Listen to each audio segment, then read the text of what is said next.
रजिताभरणम् Pure in its form with grace made noble.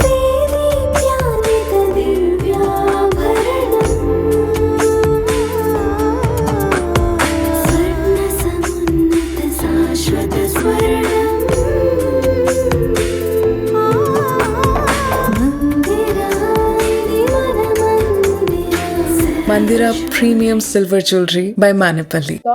Doctor family ఇంకా హత్యకి గురయ్యారు. So దీనిలోని ఈ ఫ్యామిలీలో ఉన్న వాళ్ళే డాక్టర్ని, అలాగే ఆయన బిడ్డల్ని కూడా, ఆయన సంతానాన్ని కూడా దారుణమైన హత్య చేసినట్లుగా ఈ కేసులో అయితే కనిపిస్తాం. సో ఇది ఎక్కడ జరిగింది, అసలు ఎవరు దేనికోసం ఈ హత్య చేశారు, సో ఇది చాలా సస్పీషియస్ కేసు. ఒకసారి మనం దీని గురించి అయితే మనం మాట్లాడతాము. సీనియర్ జర్నలిస్ట్ దాము బాలాజీ గారు. సార్ నమస్తే.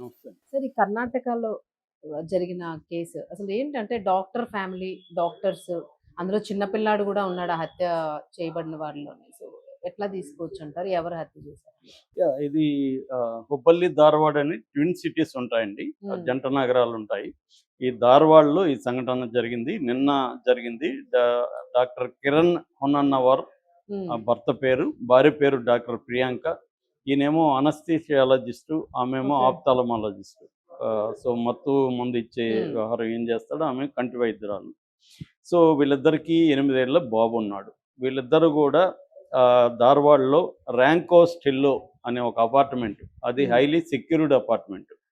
అంటే రిచ్ అపార్ట్మెంట్లో టైట్ సెక్యూరిటీ ఉంటుంది కదా, అలాంటి ఒక సెక్యూరిటీ ఉన్న అపార్ట్మెంట్. వీళ్ళు 6th ఫ్లోర్లో ఉంటారు. సో నిన్నేం జరిగిందంటే, ఈ కిరణ్ బంధువులు కిరణ్కి ఫోన్ చేశారు. ఫోన్ చేస్తుంటే ఫోను లిఫ్ట్ చేయట్లేదు. సో తర్వాత ఈమెకి చేశారు, ఈమె ఫోన్కి చేస్తే ఆమె లిఫ్ట్ చేసింది. చేస్తే ఇట్లా కిరణ్ ఉన్నాడంటే, ఫస్ట్ ఏమో రెస్ట్ తీసుకుంటున్నాడు, మళ్ళీ మాట్లాడిస్తాను అని చెప్పింది. కానీ వాళ్ళకేదో అర్జెంట్ పని ఉండి మళ్ళీ చేశారు. మళ్ళీ చేస్తే బయటికి వెళ్ళాడని చెప్పింది. ఆమె మాట్లాడే తీరు మీద వాళ్ళకి అనుమానం వచ్చింది. కరెక్ట్గా సమాధానం చెప్పట్లేదు, ఒకసారి రెస్ట్ అంటుంది, ఒకసారి బయటికి వెళ్ళింది అంటారు, ఆయన ఏం ఫోన్ తీయట్లేదు అని చెప్పి వాళ్ళు డైరెక్ట్గా ఇంటికి వెళ్ళారు. ఇంటికి వెళ్తే బెల్ నొక్కితే ఆమె వచ్చి తలుపు తీసింది. లోపలికి వెళ్తే ఆమె సరిగ్గా స్పృహలో ఉన్నట్టుగా లేదు, కన్ఫ్యూజ్గా ఉంది. లోపలికి వెళ్తే అతను బ్లడ్లో పడిపోయి ఉన్నాడు, ఎవరు డాక్టర్ కిరణ్. దాంతో షాక్ అయ్యారు. ఆ తర్వాత పిల్లవాడు చూస్తే పిల్లవాడు కూడా గాయాలతో ఉన్నాడు. కాకపోతే పిల్లవాడు ప్రాణాలతో ఉన్నాడు, మూలుగుతూ అట్లా ఉన్నాడు. ఇతనేమో స్పృహ లేదు. దాంతో ఇమ్మీడియట్గా వాళ్ళు భయపడిపోయారు. ఏం జరిగిందంటే ఆమె సమాధానం చెప్పట్లేదు. దాంతో వాళ్ళు పోలీసులకు ఫోన్ చేశారు. పోలీసులు ఇమ్మీడియట్గా వచ్చారు. ధార్వాడ కమిషనర్ కూడా రంగంలో దిగాడు. సో వీళ్ళు వచ్చిన తర్వాత బాడీని అప్పటికే వాళ్ళు అక్కడ నుంచి, అంటే అంబులెన్స్లో ఒక ఫార్మసిస్ట్ ఉంటాడు కదా, అతను చెక్ చేశాడు, ఇతనికి ప్రాణాలు లేవని చెప్పాడు. బాబుకి ప్రాణాలు ఉన్నాయి, ఇమ్మీడియట్గా తీసుకెళ్లారు. బాబు అయితే ఇప్పుడు ప్రాణాలతో ఉన్నాడు, కానీ ఇంకా స్పృహగానే అవేం రాలేదు. సో అంటే బయట మాట్లాడే పరిస్థితి లేడు, ప్రాణాలతో అయితే ఉన్నాడు. ఇతను మాత్రం బ్రాడ్ డెడ్ అని చెప్పారు. సో ఇప్పుడు ఆమెని అదుపులోకి తీసుకున్నారు డాక్టర్ ప్రియాంకని పోలీసులు. తీసుకొని ప్రశ్నిస్తున్నారు.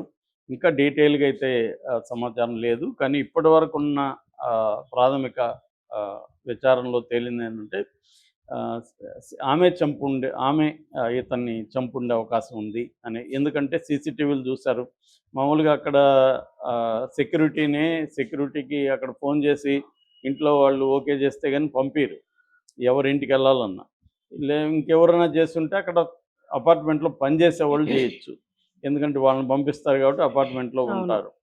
కానీ సీసీటీవీలు చూశారు అక్కడ, అన్ని వీళ్ళ ఇంటి దగ్గర కూడా సీసీటీవీలు ఉన్నాయి. ఆ టైంలో ఎవరు ఇంట్లోకి వెళ్ళలేదు, ఇంట్లో నుంచి బయటికి రాలేదు. సో వాళ్ళు ముగ్గురే ఉన్నారు.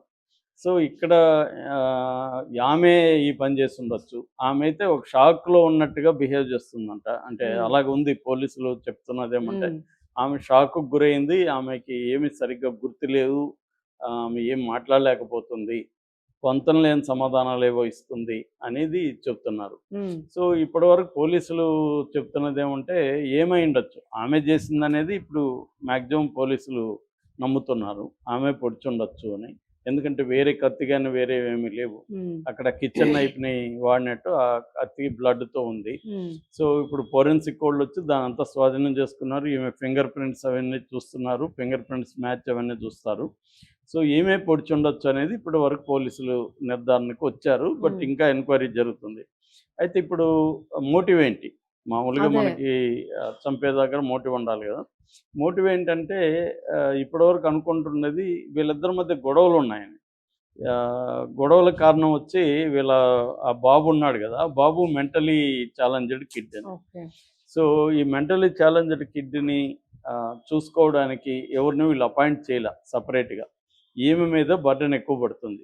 ఆల్రెడీ ఈమెకి ప్రెజర్ ఉంది. ఆయన అనస్థీసియాలజిస్ట్కి అవును. టైమింగ్స్ ఉండవు. ప్రతి సర్జరీకి హాస్పిటల్లో ఆయన ఉండాలి. అలా నైట్ అండ్ డే పని చేయాలి.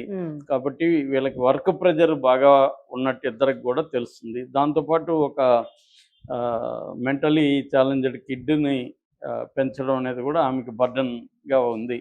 అలాగా గొడవల్లో ఆ రోజు కూడా ఏమైనా గొడవలు జరిగి ఆమె బ్యాలెన్స్ కోల్పోయి మెంటల్ బ్యాలెన్స్ పొడి చేసింది అనేది ఇప్పుడు పోలీసులు అనుకుంటున్నారు. సో పొడి చేసినప్పుడు ఆయన చనిపోయాడు. వీడేమన్నా అడ్డు వస్తే వీడిని కూడా ఆమె అంటే విచక్షణ కోల్పోయింది ఆమె. అంటే ఎప్పటి నుంచో ఆమె మైండ్ స్టెబిలిటీ కోల్పోయింది. ఇక్కడ కూడా మనం హైదరాబాద్లో ఇద్దరి కొడుకుని చంపేసింది అవును. తల్లి. అవును. దానికి కూడా కారణం అంటే ఇద్దరికి హెల్త్ బాగాలేదు. ఆ బర్డన్ ఆమె మీద ఎక్కువ పడుతుంది. దాన్ని భరించలేకపోయింది. చివరికి ఆ ఇంట్లో వాళ్ళు పరిగెత్తుతూ ఉంటే తరిమి పొడిచి చంపింది వాళ్ళని. అవును. ఎందుకంటే వాళ్ళు మెంటల్ బ్యాలెన్స్ కోల్పోతారు. అది ఒక రోజులో వచ్చేది కాదు. అవును. డెవలప్ అవుతూ ఓవర్ ద కోర్సు ఇద్దరు డాక్టర్లే కానీ వీళ్ళిద్దరు కూడా సైకాలజిస్ట్ దగ్గర అవును. చూపించుకోవడం, లేకపోతే ఈ బాబుని ఎక్కడైనా ఇట్లాంటి వాళ్ళకి స్పెషల్ హోమ్స్ ఉన్నాయి. అవును. మా ఫ్రెండ్ కూడా ఒక అతను నడుపుతాడు ఇలాంటి వాటికి.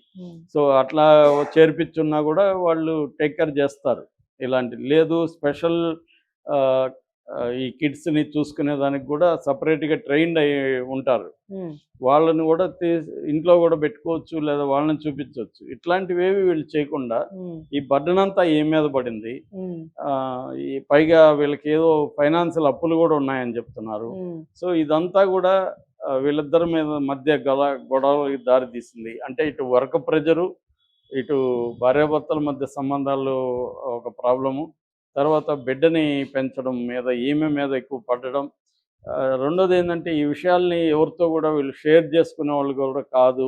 అంటే రెగ్యులర్గా ఫ్రెండ్స్తో గడపడము, ఒక రిలీఫ్ అనేది కూడా వీళ్ళిద్దరికి పెద్దగా లేదు అనేది కూడా పోలీసుల దృష్టికి వచ్చిందనమాట.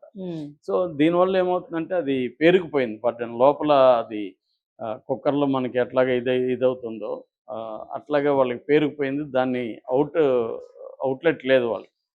సో దీంతో ఆమె మత్స్యంతో టెంపరీగా కూడా కోల్పోయి ఉండొచ్చు. ఆ ప్రెజర్ అనేది ఆమెకి ఇదైపోయి ఆ గొడవలో ఆమె కత్తి తీసి చేసేసి ఉండొచ్చు. ఏం చేస్తున్నానో ఆమెకు కూడా తెలియని ఒక పద్ధతి ఉండొచ్చు అనేది చెప్తున్నారు అనమాట. సో పోలీసులు అందుకని ఇప్పటికి కూడా ఆమె షాక్లో ఉంది. ఎందుకంటే ఆ చర్య చేసిన తర్వాత కూడా షాక్ రావచ్చు. నేనేం ఇది చేసేసానా అనిపించవచ్చు. సో అలాంటి షాక్లో అయితే ఉంది. అందుకని ఇప్పుడు ఆమెకి సైకాలజిస్ట్ను కూడా పిలిపిస్తున్నారు. ఆమెతో మాట్లాడి వాళ్ళు ఏమన్నా రాబట్టగలుగుతారా అనేది చూస్తున్నారు.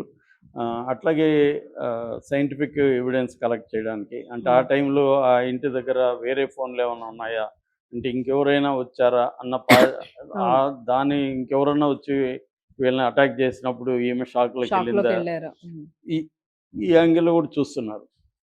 ఇప్పటికైతే వాళ్ళకి వేరే వాళ్ళ మీద అయితే అనుమానాలు ఇప్పటివరకు రాలేదు. ఇంట్లో అయితే ఆ టైంలో వీళ్ళు ముగ్గురే ఉన్నారని. అట్లాగే పోస్ట్మార్టం ఫోరెన్సిక్ రిపోర్టు ఇవన్నీ వచ్చిన తర్వాత తెలియాలి. ఆ బాబు ఏమన్నా మామూలుగా బయటకు వచ్చి స్పృహలోకి వచ్చి మాట్లాడి కమ్యూనికేట్ చేసే ఏదైనా చిన్న వాక్యాలు చిన్న ఏదైనా చెప్పగలిగిన, ఎందుకంటే మెంటల్ ఛాలెంజ్ కిడ్స్ కూడా ఒక్కోసారి మాట్లాడతారు కాబట్టి అలాగేమన్నా మాట్లాడితే కొంత తెలియచ్చనే యాంగిల్లో పోలీసులు అయితే ఉన్నారు. ఏదేమైనా ఇది బేసిక్గా ఏంటంటే అర్బన్ ఒక ఎలీట్ రిచ్ సెక్షన్, అంటే మనకి ఇద్దరు కూడా డాక్టర్లు.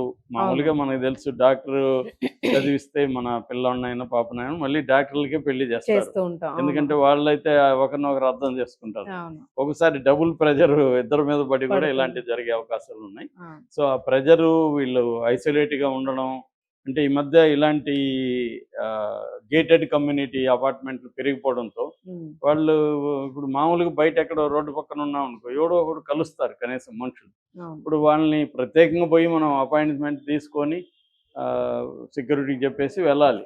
ఉమ్. సో అందువల్ల వీలైనంత అవాయిడ్ చేస్తారు. అత్యవసరం అయితేనే వాళ్ళని ఎవరు వీళ్ళు కలవరు. వాళ్ళు కూడా మాటి మాటికి రోడ్డు మీదకి వచ్చి అటు ఇటు తిరగడానికి కూడా ఉండదు. అవును. సో అలాగా అర్బన్ లైఫ్లో వచ్చే ఈ సెక్యూరిటీ కోరుకుంటాము. సెక్యూరిటీకి అది బాగానే ఉంటుంది. కానీ దానివల్ల వచ్చే మన కమ్యూనిటీకి దూరంగా ఉండడం, మనుషులకి దూరంగా ఉండడం ఉమ్. అనేది ఒక రోజు 2 రోజులు బాగానే ఉంటుంది. కానీ ఓవర్ ద కోర్స్ ఆ లోన్లీనెస్, అవును.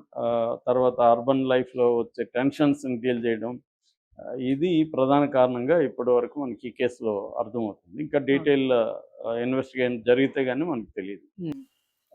Thank you sir.